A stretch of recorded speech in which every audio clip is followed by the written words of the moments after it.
It is this concrete moment of realizing that even when you're feeling like you literally lost your marbles, you haven't actually lost your way. But then, last week, I was clearing out a box that was mostly dust, and there they were, my jars, my marbles.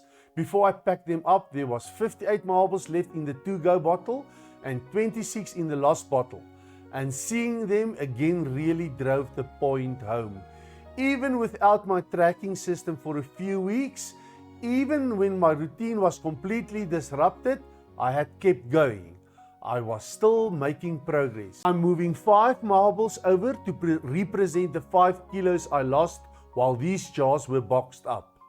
And let me tell you, it isn't just about updating a system, it's about proving something to myself.